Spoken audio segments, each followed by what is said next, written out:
तिरुपति लड्डू में beef fat और fish oil की पुष्टि। एनटीजीबी रिपोर्ट में खुलासा। तिरुपति तिरुमला मंदिर के लड्डू में कथित तौर पर मिलावट की मामले ने पूरे देश में धार्मिक और राजनीतिक हलचल मचा दी है।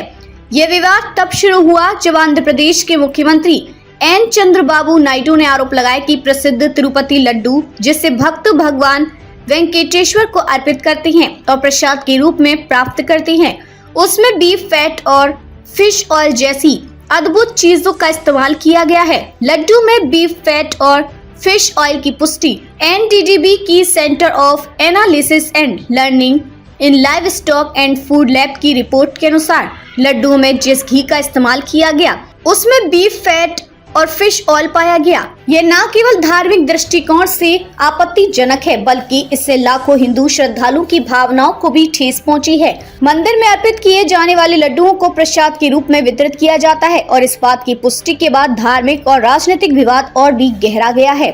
धार्मिक भावनाओं पर गहरा आघात। तिरुपति मंदिर हिंदू धर्म में अत्यधिक पूजनीय और श्रद्धा का केंद्र है। ऐसे में लड्डू में बीफ फैट और फिश ऑयल मिलने की पुष्टि ने भक्तों की भावनाओं को गहरे तौर पर चोट पहुंचाई है। इस घटना ने धार्मिक जगत को झकझोर कर रख दिया है। खासकर साधु संतों और विभिन्न हिंदू संगठनों ने इसे धार्मिक अपराध बताया है।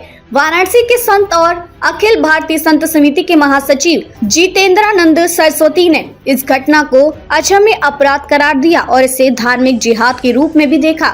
उन्होंने कहा कि मंदिरों का प्रबंधन सरकार के हाथों में नहीं होना चाहिए। राजनीतिक विवाद। ये मामला तब और गर्मा गया जब आंध्र प्रदेश के पूर्व मुख्यमंत्री एन चंद्रबाबू नायडू ने वाईएसआर कांग्रेस पार्टी की सरकार पर गंभीर आरोप लगाए। उन्होंने कहा कि वाईएसआरसीपी के शासनकाल में तिरुपति मंदिर के लड्डुओं में मिलावट की गई, जिसमें जानवरों की चर्बी और मछली के तेल का इस्तेमाल किया गया।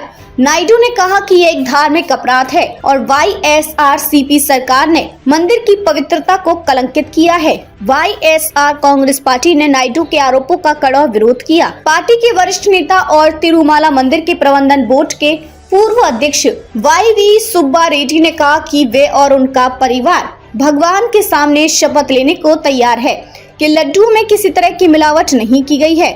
उन्होंने नायडू को भी चुनौती दी कि क्या वह और उनका परिवार इस मामले में शपथ लेने के लिए तैयार है। धार्मिक समुदाय की प्रतिक्रिया। इस घटना के बाद धार्मिक समुदाय में भी आक्रोश फैल गया। अखिल भारतीय संत समिति के महासचिव जितेंद्रानंद सरस्वती ने इस मिलावट को धार्मिक अपराध करार दिया और कहा कि मंदिरों का प्रबंधन सरकारों के हाथों में नहीं होना चाहिए। उन्होंने आरोप लगाया कि ये एक षड्यंत्र है और इसके लिए जिम्मेदार लोगों को कड़ी सजा दी जानी चाहिए। वाराणसी के संतों ने भी इस घटना की निंदा की और इसे अक्षम्य अपराध बताया। राम मंदिर के मुख्य पुजारी आचार्य सत्येंद्र दास और बाल संत दिवाकर आचार्य ने भी इस घटना पर कड़ी प्रतिक्रिया व्यक्त की। उन्होंने कहा कि इस तरह के अपराधियों को सख्त सजा मिलनी चाहिए और इस मामले की गहन जांच होनी चाहिए। संतों का मानना है कि यह घटना हिंदू धर्म और आस्था पर हमला है और इस तरह की घटना को कभी बर्दाश्त नहीं किया जाएगा। धार्मिक और कानूनी परिणाम। तिरुपति मंदिर में लड्डुओं में मिलावट को लेकर संतों ने सरकार से इस मामले की जांच और दोषियों को सजा देने की मांग की है। उन्होंने इसे हिंदू धर्म के खिलाफ एक साजिश के रूप में देखा और इसे धार्मिक जिहाद करार दिया। अयोध्या के प्रमुख संतों ने भी इस मुद्दे पर कड़ी प्रतिक्रिया दी और इसे धार्मिक आस्था पर हमला बताया। हालांकि ये देखना अभी बाकी है कि इस मामले में आगे की जांच क्या निष्कर्ष देती है और मंदिर प्रशासन इस विवाद को कैसे सुलझाता है। जांच और सुधार। तिरुमाला तिरुपति देवस्थानम ने इस विवाद के बाद अपनी प्रक्रियाओं में सुधार लाने की कोशिश की है।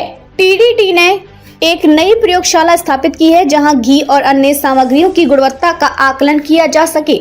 इसके साथ ही टीटीडी अपने कर्मचारियों को घी की गुणवत्ता के बारे में प्रशिक्षण भी दे रहा है।